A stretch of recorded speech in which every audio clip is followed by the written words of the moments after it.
Bismillahirrahmanirrahim. Assalamualaikum warahmatullahi wabarakatuh. Waalaikumsalam warahmatullahi wabarakatuh. Saya ucapkan terima kasih banyak kepada Bapak Ibu yang menyempatkan hadir di kegiatan ini, di mana kegiatan ini adalah salah satu rangkaian kegiatan yang kami lalui dalam pendidikan calon guru penggerak angkatan 11.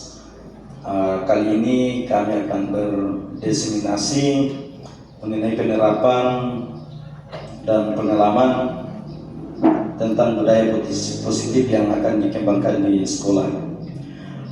Langsung saja Bapak Ibu bisa melihat di atas slide yang kami tampilkan, yaitu pemahaman dan penerapan pengalaman budaya positif. Terus yang kedua, konsep inti dari budaya positif yaitu perubahan paradigma belajar. Yang kedua, disiplin positif. Yang ketiga, nilai-nilai kebajikan. Yang keempat, kebutuhan dasar manusia.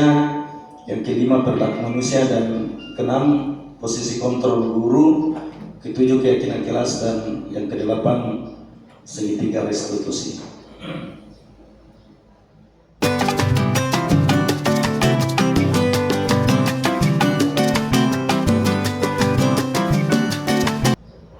Yang pertama tadi itu pembelajaran dengan paradigma baru.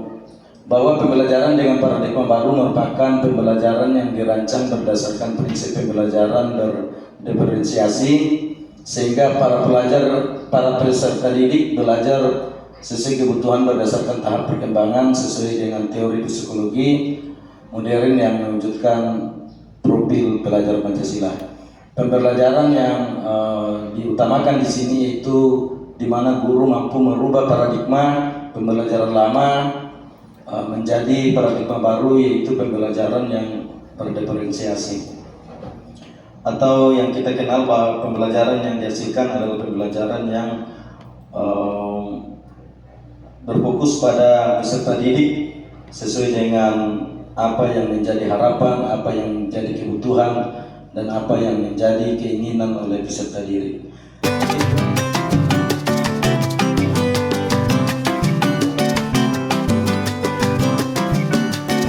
Yang kedua yaitu miskonsepsi tentang teori kontrol. Di sini digambarkan salah satu ilustrasi di mana ilusi guru mengontrol murid.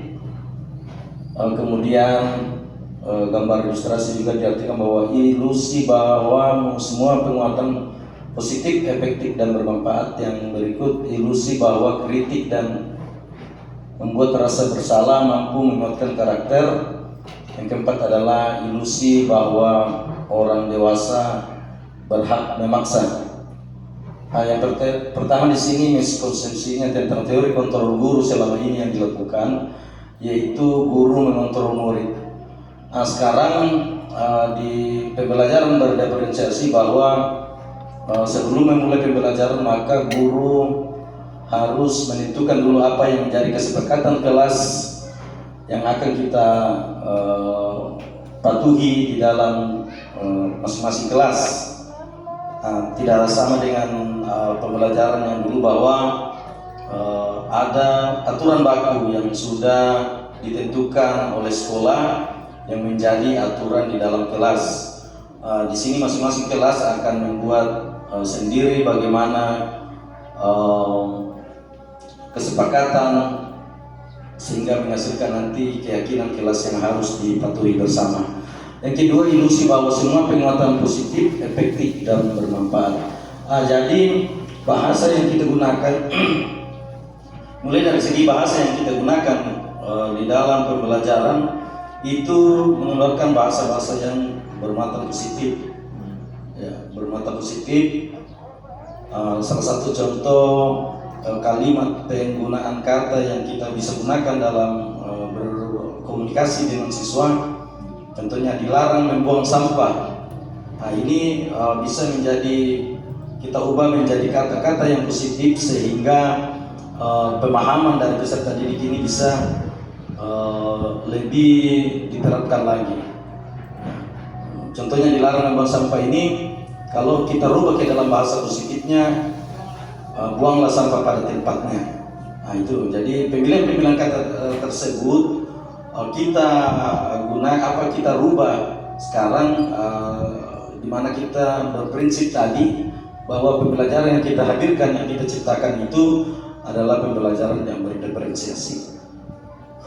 Yang berikut adalah ilusi bahwa kritik dan membuat rasa bersalah mampu menguatkan karakter. Maksudnya di sini di dalam membuat kritik sebagai membangun dan membuat rasa bersalah kepada peserta didik, bahwa kita dulu kan ada istilah menghukum, ya, menghukum siswa terlambat kita hukum membersihkan WC misalnya, atau berdiri di depan kelas misalnya. Di dalam CGP ini kami mempelajari istilah segitiga restitusi, di mana pengaplikasian di dalam segitiga restitusi ini adalah salah satunya, yaitu membuat kasus di sini, yaitu membuat rasa bersalah. Artinya bahwa peserta didik ini kita kita bawa bagaimana peserta didik ini mampu menenangkan dalam hatinya bahwa saya telah membuang sampah, berarti saya sudah bersalah, dan kesalahan seperti ini jangan saya ulangi lagi. Jadi bukan hanya menghukum, bukan hanya menjustis bahwa si anak ini bersalah, namun kita berupaya bagaimana caranya peserta didik ini mampu menganalisa sendiri kepribadiannya, mampu merubah sendiri bagaimana mengarahkan dirinya ke hal yang lebih positif lagi. Kita lanjut, mengubah paradigma stimulus respon ke pendekatan teori kontrol. Di sini ada dua tabel, yang pertama kolom stimulus respon dan teori kontrol. Yang pertama realitas atau kebutuhan kita semua. Di kolom teori kontrol, realitas dan kebutuhan kita berbeda. Jadi peserta didik yang kita hadapi ini tentu memiliki minat, memiliki bakat yang berbeda-beda. Jadi pola yang lama terkontrol yang kita gunakan yang dulu, bahwa peserta didik harus seragam semuanya. Ini kita melihat realitas yang ada, kebutuhan yang ada pada peserta didik itu berbeda-beda. Yang kedua, semua orang melihat hal yang sama. Teori kontrolnya, setiap orang memiliki gambaran berbeda. Yang ketiga, kita mencoba mengubah orang agar berpandangan sama dengan kita. Teori kontrol berikutnya adalah kita berusaha memahami pandangan orang lain tentang dunia. Yang berikut, perilaku buruk dilihat sebagai suatu kesalahan. Teori kontrolnya, semua perilaku memiliki tujuan. Jadi paradigma di sini kita rubah bahwa perilaku buruk itu bukan lagi menjadi sebuah kesalahan, namun perilaku buruk ini kita harus tahu apa yang menjadi tujuan dari perilaku tersebut. Yang berikut, disiplin positif. Disiplin positif ini berasal dari kata disiplina yang artinya belajar. Disiplin mengacu pada disiplin diri dan memiliki tanggung jawab terhadap apa yang dilakukan berdasarkan nilai-nilai yang diyakini. Disiplin positif merupakan salah satu cara penerapan disiplin yang bertujuan untuk menumbuhkan kesadaran serta memberdayakan peserta didik tanpa imbalan penghargaan atau reward, ancaman atau hukuman. Di sini kita perlu dalam kembali bahwa disiplin positif itu merupakan salah satu cara penerapan disiplin yang bertujuan untuk menumbuhkan kesadaran. Jadi kesepakatan yang kita buat di dalam kelas tadi ini yang menjadi tujuan utamanya yaitu menumbuhkan kesadaran kepada peserta didik agar dapat berubah ke hal yang lebih baik lagi. Jadi misalnya dua orang peserta didik, yang satunya lebih cepat datang, yang satunya terlambat datang. Yang pertama tadi, yang si A tadi cepat datang, kita kasih reward berupa salah satu contohnya yang sering dilakukan di kelas-kelas, misalnya dikasih reward bintang. Yang kedua, yang terlambat itu dikasih hukuman, itu menyapu di teras misalnya. Kedua langkah yang dilakukan oleh guru ini sebenarnya si guru menginginkan kalau hal positif itu bisa terbangun, bisa terciptakan di kelasnya. Si A ini dia kasih reward berupa speaker bintang dengan alasan bahwa anak ini bisa lebih bersemangat lagi, lebih rajin lagi datang ke sekolah. Si B ini yang terlambat datang disuruh menyapu di teras. Guru juga menginginkan supaya anak ini tidak mengulangi lagi kesalahan sehingga disuruh menyapu. Namun kedua hal ini belum bisa kita pastikan mampu menumbuhkan kesadaran kepada siswa. Kenapa dianggap bahwa kedua langkah yang dilakukan guru ini tidak tidak mampu menumbuhkan kesadaran kepada siswa?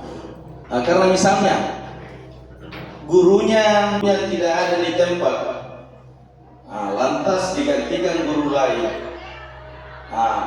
Pada saat itu siswa si A yang rajin tadi ke sekolah tidak mendapatkan bintang seperti hari sebelumnya karena bukan gurunya, digantikan oleh guru lain, tidak mendapatkan bintang, sehingga si A ini bisa kecewa. Wah, tadi saya ini datang cepat tapi saya tidak mendapatkan poin bintang, dia kan kecewa. Si B tadi yang terlambat datang ke sekolah juga dihukum dengan menyapu, bisa saja berpikir bahwa kalau begini saja hukumannya saya bisa terlambat setiap hari. Itu jadi kedua hal tersebut sebenarnya tujuannya sama, namun di dalam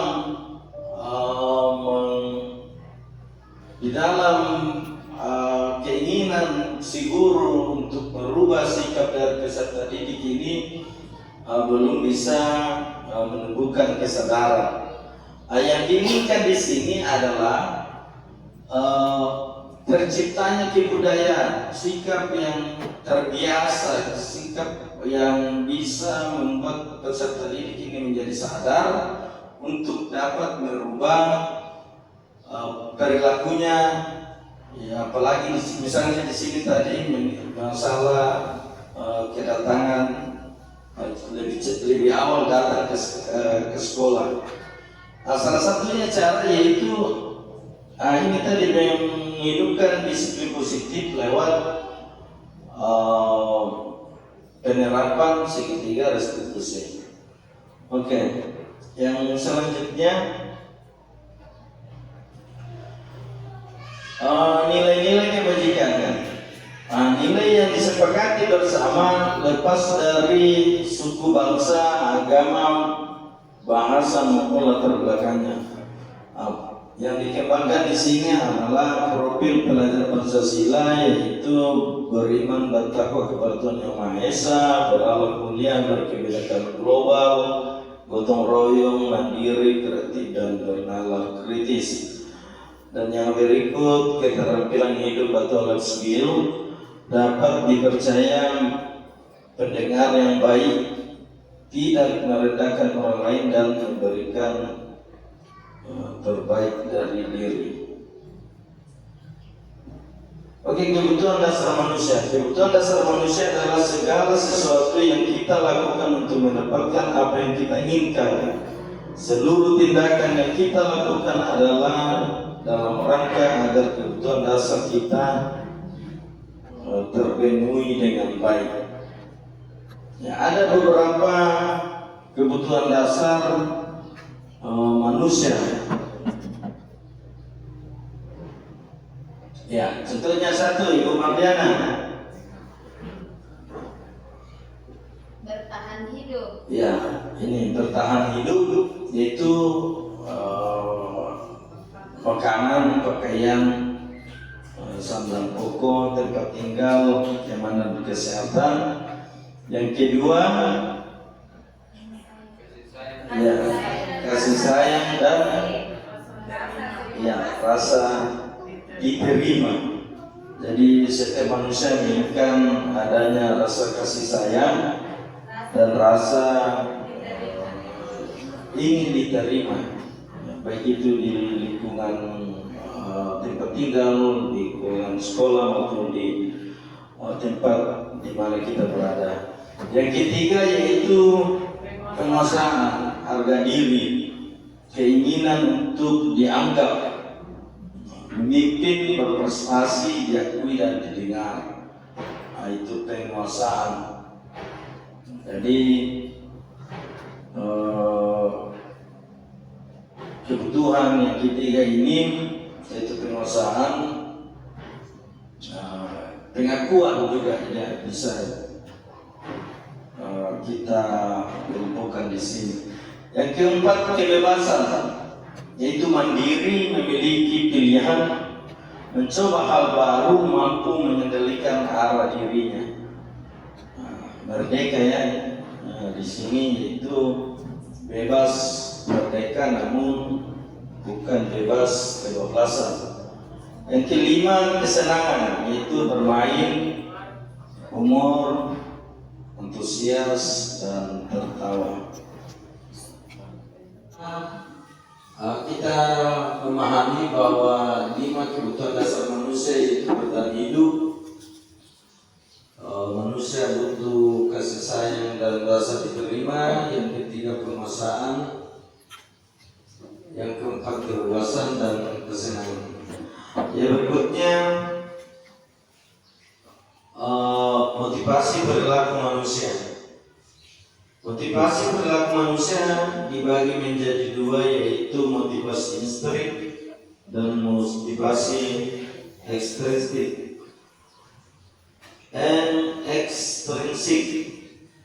Motivasi intrinsik yaitu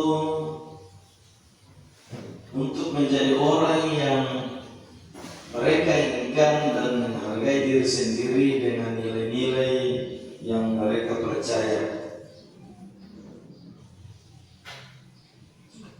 Yang berikut motivasi yang kedua yaitu untuk menghindari ketidaknyamanan atau untuk menghindari hukuman, untuk mendapatkan imbalan atau penghargaan dari orang. Nah, ini dua motivasi yang sering kita lakukan di kelas. Contohnya tadi di sini motivasi intrinsik, di mana peserta didik ini mereka menginginkan untuk menghargai diri sendiri dengan nilai-nilai yang mereka percaya. Maksudnya seperti ini, bahwa contohnya peserta didik yang terlambat tadi itu akan merasa bangga dengan dirinya sendiri jika dia datang sebelum jam pelajaran dimulai. Yang berikut di sini motivasi ini dilakukan yaitu motivasi ekstrinsik untuk menghindari ketidaknyamanan atau untuk menghindari hukuman. Jadi terkadang peserta didik itu termotivasi untuk lebih awal datang karena dia menghindari hukuman saja. Ya. Jadi itu belum tertanam di dalam diri peserta didik bahwa budaya kedisiplinan itu lebih penting lagi. Jadi dia tidak berupaya untuk datang lebih awal ke sekolah karena rasa sadar, namun dia datang ke sekolah hanya untuk menghindari hukuman. Atau mungkin dia datang lebih awal ke sekolah karena dia ingin imbalan atau penghargaan dari orang lain. Jadi itu salah satu motivasi perilaku manusia. Dan juga yang terjadi kepada peserta didik bahwa dia datang lebih awal, dia mau diberikan stiker bintang tadi. Di saat tidak diberikan stiker seperti itu, peserta didik ini kembali terlambat datang ke sekolah.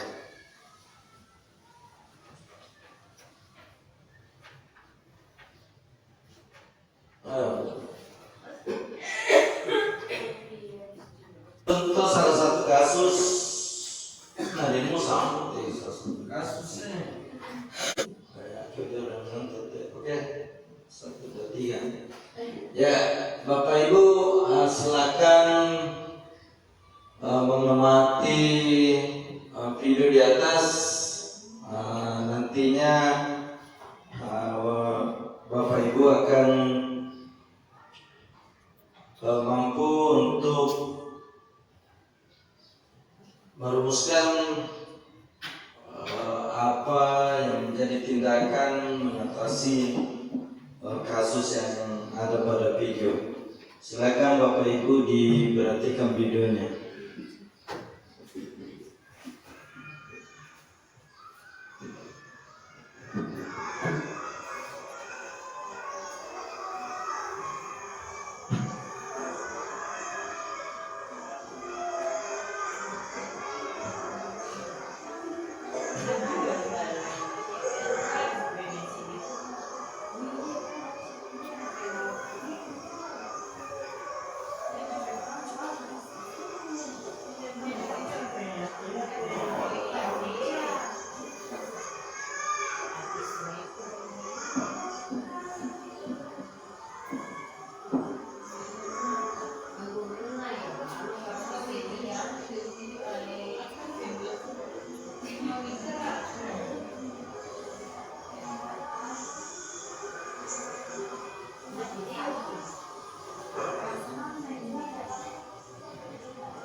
memberikan salah satu contoh kasus di dalam video. Kalau diperhatikan videonya tadi, apa yang mendasari kasus apa yang mendasari cerita cerita yang ada di dalam video tadi. Terlambat ke sekolah. Ya, seorang peserta didik terlambat datang ke sekolah. Terus di dalam video tadi ada bentuk kolaborasi yang dilakukan oleh guru terhadap siswa yang terlambat tadi, di mana guru menanyakan hal-hal yang mengenai alasan-alasan siswa tersebut terlambat datang ke sekolah. Ada tadi itu, apakah guru ini sudah melaksanakan atau sudah menerapkan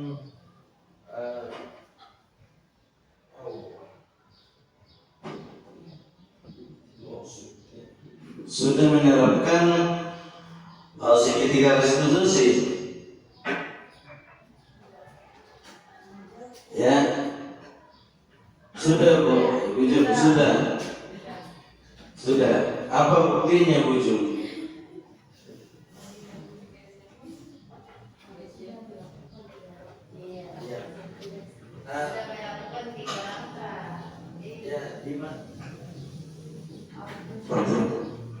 Di mana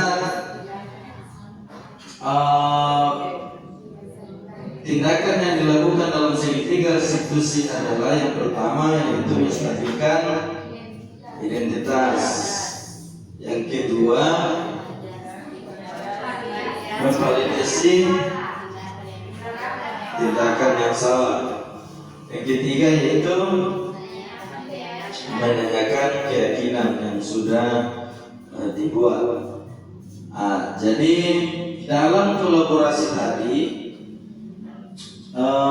guru beserta dengan peserta didik melakukan penerapan restitusi, di mana tadi si ibunya itu menanyakan identitas peserta didik, terus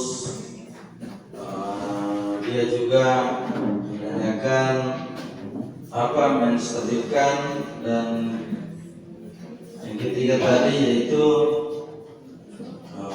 menanyakan keyakinan kelas yang sudah dibuat. Ya, selanjutnya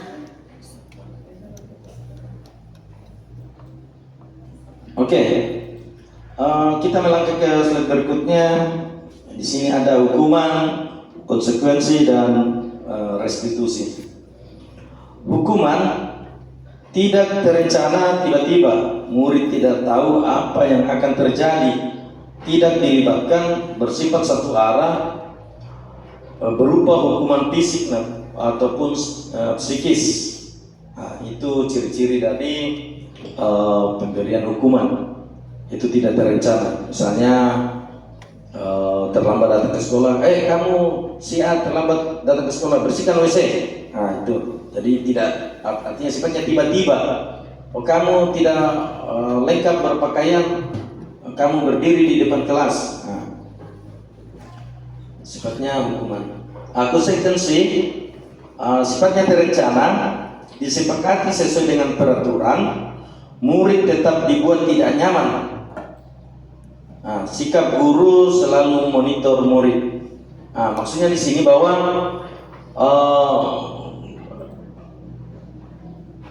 konsekuensi di sini sudah terencana, namun murid ini tetap dibuat tidak nyaman.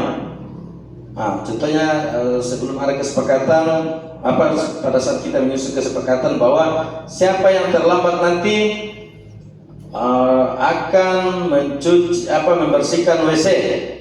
Nah, itu sudah menjadi konsekuensi, namun kegiatan itu masih tetap dibuat sehingga murid yang tidak nyaman. Itu. Jadi hal seperti ini masih bisa dilanggar oleh siswa. Kenapa? Karena belum memunculkan rasa kesadaran di dalam dirinya. Yang ketiga, restitusi, di mana restitusi adalah proses menciptakan kondisi bagi murid untuk memperbaiki kesalahan. Proses kolaboratif yang mengajarkan murid untuk mencari solusi sendiri. Maksudnya di sini proses kolaboratif bahwa guru sebagai penuntun menuntun siswa apabila siswa ini bersalah atau melanggar aturan atau melanggar kesepakatan yang sudah disepakati. Jadi tidak langsung menghukum siswa, namun ada proses yang dilalui seperti berkolaborasi dengan cara berkomunikasi secara langsung. Ya, dia melakukan 3 poin di sini, yaitu menstabilkan diri. Yang kedua adalah memvalidasi tindakan yang salah, dan yang ketiga adalah menanyakan tentang keyakinan yang sudah disepakati. Di dalam mengidentifikasi masalah, bahwa kita betul-betul harus mengetahui apa yang menjadi kendala, apa yang menjadi hambatan peserta didik ini sehingga dia melanggar. Contohnya terlambat. Siapa tahu pada siswa ini terlambat datang ke sekolah karena di rumah siswa ini membantu orang tuanya membuat kue, misalnya orang tuanya menjual jajanan kaki lima misalnya. Jadi siswa ini kasihan membantu dulu anaknya orang tuanya dulu di rumah. Atau misalnya siswa ini terlambat karena harus mengantar dulu saudaranya di sekolah lain misalnya. Jadi banyak hambatan-hambatan sehingga siswa ini terlambat. Jadi guru di sini harus menanyakan dulu kondisi, harus menanyakan dulu kestabilan diri dari peserta didik. Nah, yang kedua, mencari betul apa yang menjadi hambatan, apa yang menjadi masalah sehingga kasus ini bisa terjadi. Ya, 5 posisi kontrol guru. Yang pertama tadi adalah penghukum, 2 pembuat merasa bersalah, 3 sebagai teman, 4 sebagai pemantau, dan 5 sebagai manajer. Contoh kasus di sini, murid terlambat datang ke sekolah, guru sebagai penghukum. Ya, di sini guru menyuruh anak-anak lari ke lapangan. Itu. Posisi guru sebagai pembuat merasa bersalah, yaitu beberapa kali guru harus memberitahu kamu selalu saja mengecewakan ibu atau bapak. Jadi guru ini membuat si anak ini merasa bersalah berat, merasa bersalah. Posisi guru yang ketiga yaitu sebagai teman dengan peserta didik. Contohnya di sini, ayo dong ikuti aturan sekolah, tolong bantu ibu bapak ya sekali ini. Ya sudah, tidak apa-apa, lain kali jangan sampai berbuat seperti ini lagi ya. Jadi ada komunikasi yang dipilih untuk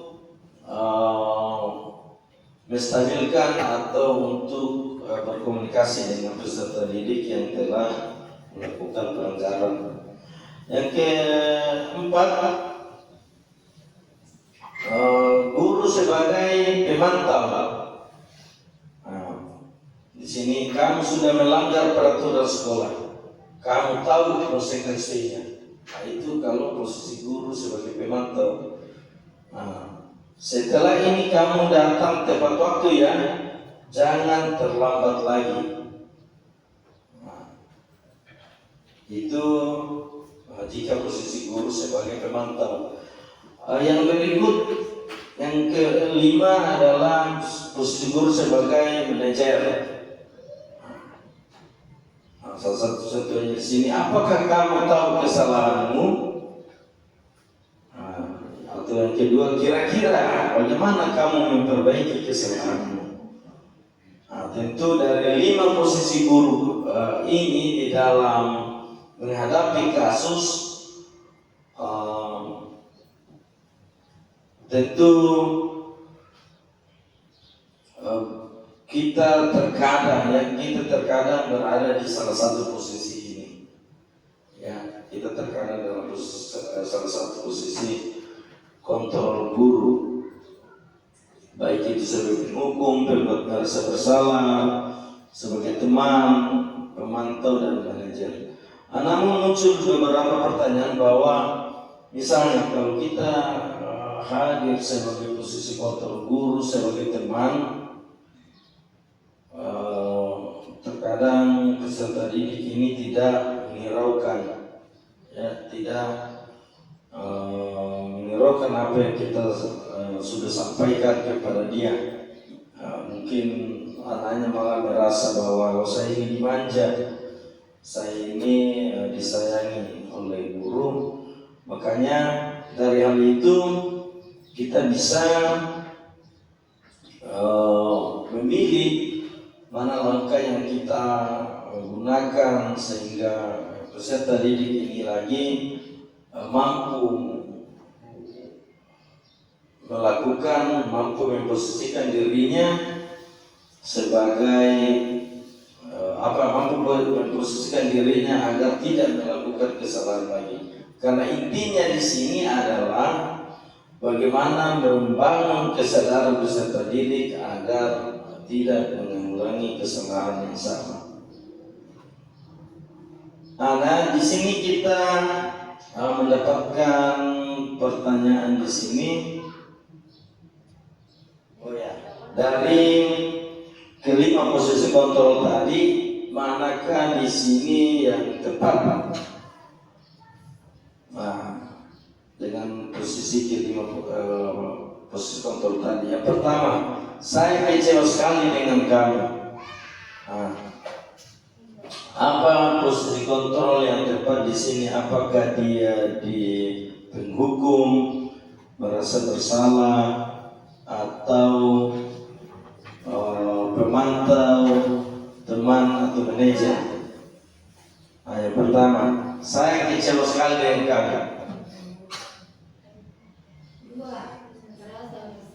Merasa bersalah.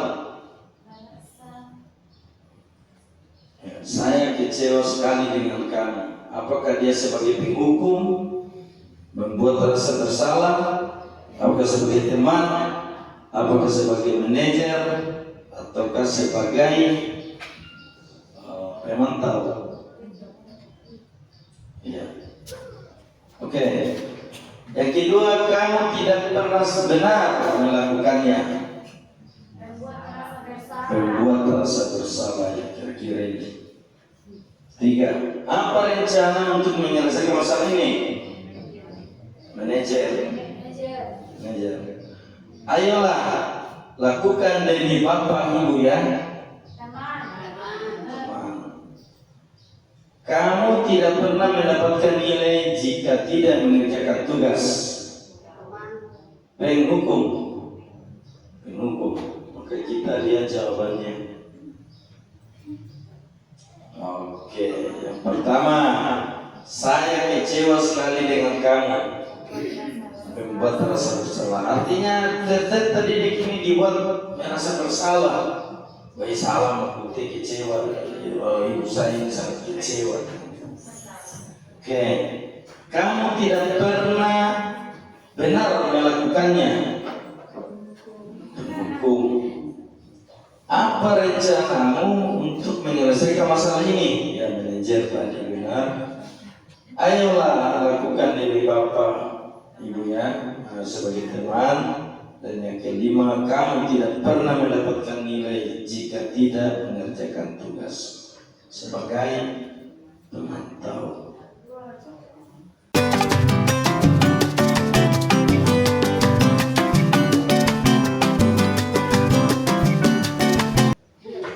Oke, yang berikut adalah keyakinan kelas. Keyakinan kelas, mengapa keyakinan kelas, mengapa bukan peraturan kelas. Ya, pembentukan keyakinan kelas bersifat abstrak, berupaya pernyataannya universal, dibuat dalam pernyataan positif, sedikit saja agar mudah diingat, sesuai dengan kondisi kelas dan sekolah. Semua warga sekolah, warga kelas dilibatkan saat membuat keyakinan kelas. Nah, ini tadi sifatnya harus dalam pernyataan positif. Ya, contohnya tadi yang disampaikan bahwa dilarang membuang sampah. Kalimat positifnya adalah buanglah sampah pada tempatnya. Itu salah satu ciri kesepakatan kelas yang positif. Yang berikut adalah segitiga restitusi, di mana yang pertamanya tadi adalah menstabilkan identitas, validasi tindakan yang salah, dan menanyakan keyakinan. Ya, contoh penerapan segitiga restitusi. Kasus pertama, siswa terlambat datang ke sekolah. Pada hari Jumat pagi tanggal 9 Agustus 2024 di kelas 6B, pelajaran sedang berlangsung pukul 8. Dengan muatan pelajaran matematika, seorang peserta didik bernama Mukbita datang terlambat. Mukbita datang terlambat ke sekolah dan terlambat mengikuti pelajaran matematika.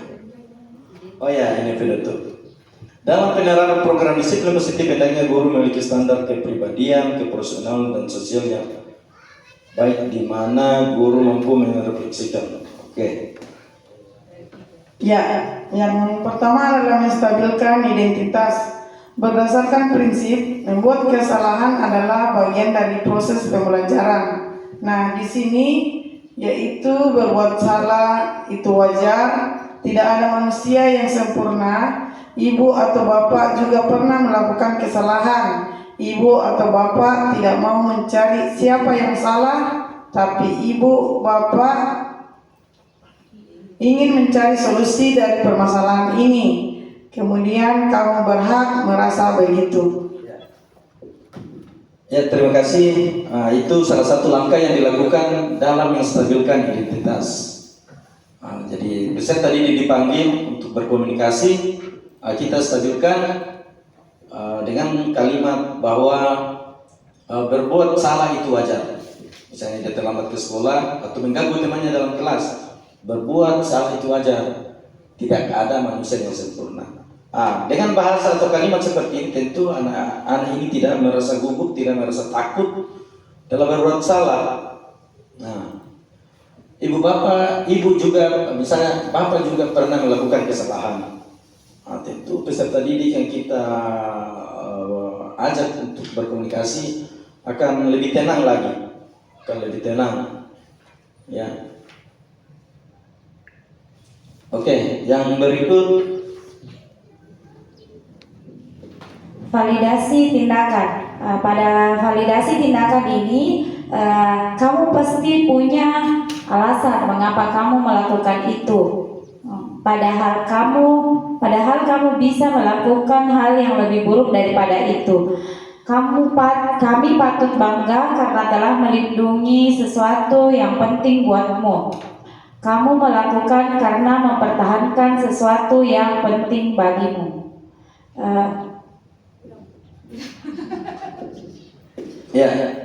Dalam memfasilitasi tindakan berdasarkan prinsip setiap perilaku berupaya memenuhi suatu kebutuhan tertentu. Jadi sini tadi dijelaskan bahwa kamu pasti punya alasan mengapa melakukan hal tersebut. Jadi setelah kita menstabilkan peserta didik tersebut, Nah, kita masuk ke validasi tindakan dengan menanyakan bahwa kamu pasti punya alasan mengapa melakukan hal itu. Nah, dia menceritakan misalnya tadi terlambat, ya dia akan menceritakan bahwa tadi di perjalanan saya kena macet misalnya, atau tadi sebelum ke sekolah Pak saya sempat membantu orang tua membuat kue, misalnya seperti itu. Oke, saya kira demikian diskusi saya pada hari ini. Saya ucapkan sekali lagi terima kasih buat Bapak Ibu yang menyempatkan waktu untuk mengikuti kegiatan yang kami laksanakan ini. Terima kasih. Assalamualaikum warahmatullahi wabarakatuh. Assalamualaikum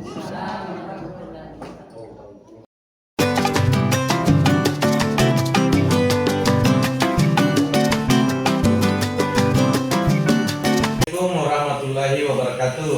Waalaikumsalam warahmatullahi wabarakatuh.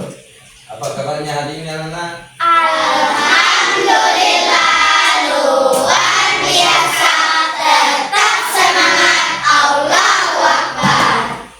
Ya, jadi sebelum kita mulai pembelajaran, saya mau tanya dulu, siapa yang tidak hadir hari ini? Siapa yang tahu kenapa Pak dia tidak hadir? Sudah berapa hari? Sekarang. Jadi sebelum dimulai pembelajaran pada hari ini, Bapak ingin menjelaskan tentang kegiatan-kegiatan apa yang akan kita lakukan di pagi hari ini. Yang pertama yaitu kita akan membuat suatu kesepakatan kelas dulu. Sudah tahu apa itu kesepakatan kelas? Aturan kelas. Ya, ada yang bilang aturan kelas. Ada yang lain? Ada yang lain? Atau sama jawabannya? Sama. Jadi kesepakatan kelas ini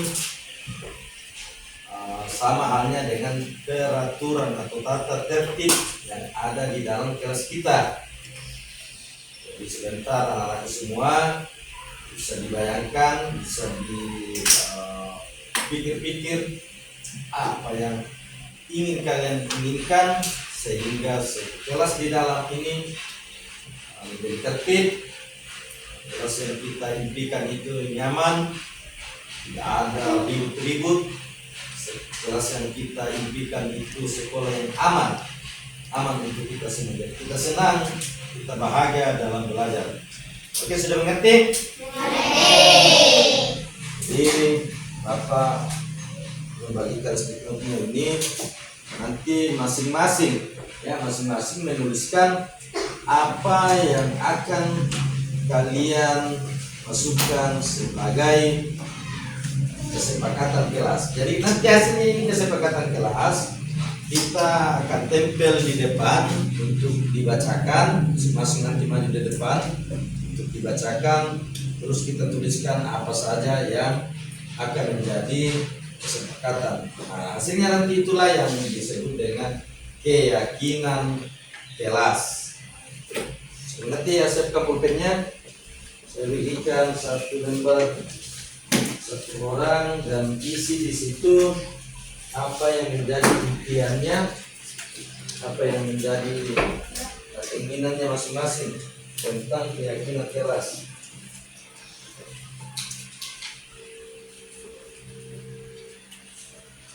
Ya, silakan ditulis yang sudah dapat.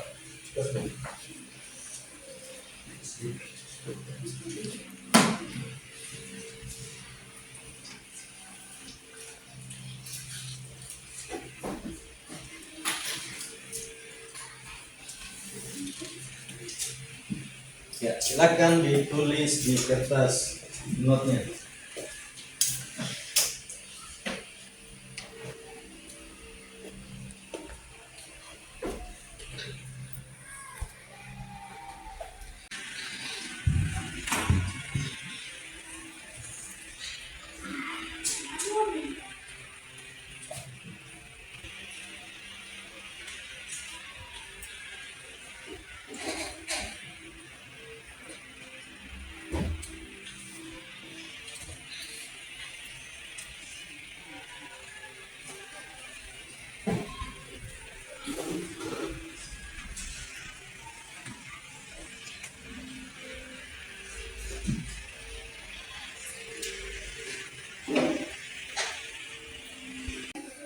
Bisa?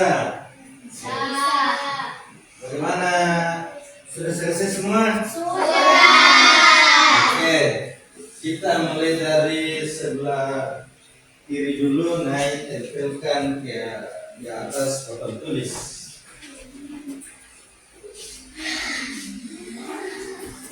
Ya, ya, dulu. Terus lanjut lagi.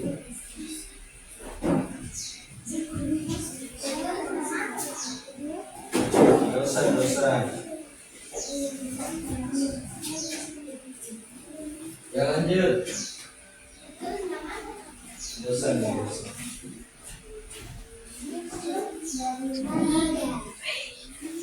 Ya terus siapa lagi? Siapa lagi? Gadis. Terusnya ya, sambung. Siapa lagi?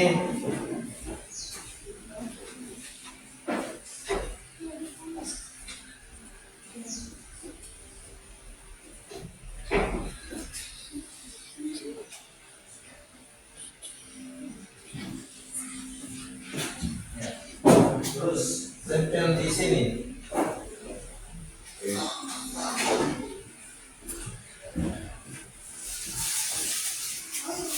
Terus siapa lagi?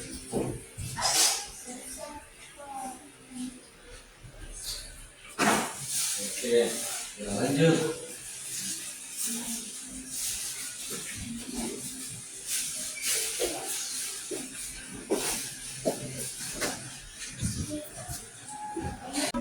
Ya, jadi setelah kita tempel hasil usulannya untuk dijadikan sebagai kesepakatan kelas, saya bacakan dulu yang pertama. Yang pertama, membuang sampah pada tempatnya. Yang kedua, izin kepada guru jika mau keluar. Yang ketiga, tidak boleh memakai sepatu di dalam kelas. Berikutnya, tidak boleh ribut di dalam kelas. Terus, tidak boleh naik di atas meja dan tidak boleh membuang sampah sembarangan. Diam saat belajar, terus meminta izin ketika ingin keluar kelas. Terus tidak ada kata saling ejek mengejek di dalam kelas. Yang berikut, tidak memakai sepatu dalam kelas sama tadi yang di atas. Terus tidak boleh main di dalam kelas.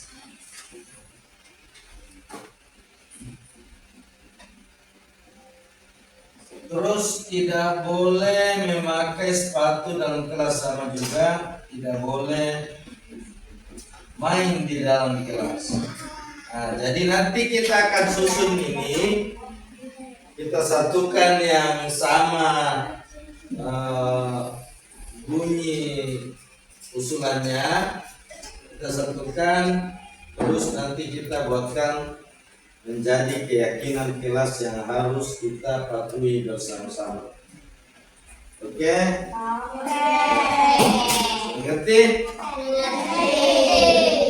Jadi demikian nanti kita akan kumpulkan semuanya dan kita akan buatkan satu lembar keyakinan kelas. Terima kasih.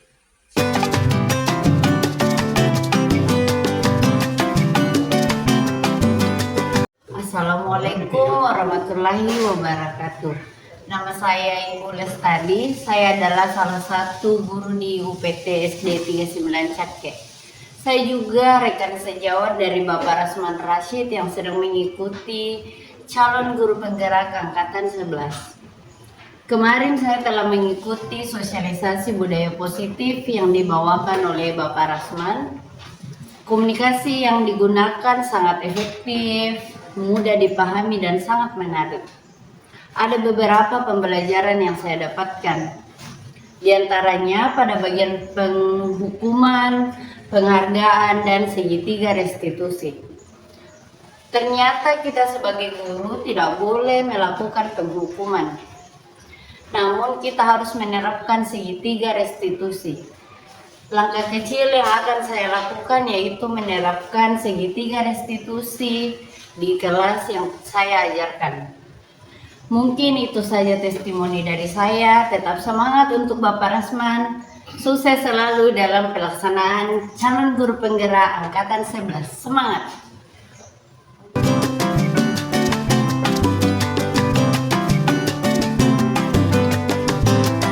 Setelah kesepakatan kelas dibuat bersama teman-teman, suasana kelas dan di luar kelas menjadi lebih tertib sehingga pembelajaran lebih menyenangkan.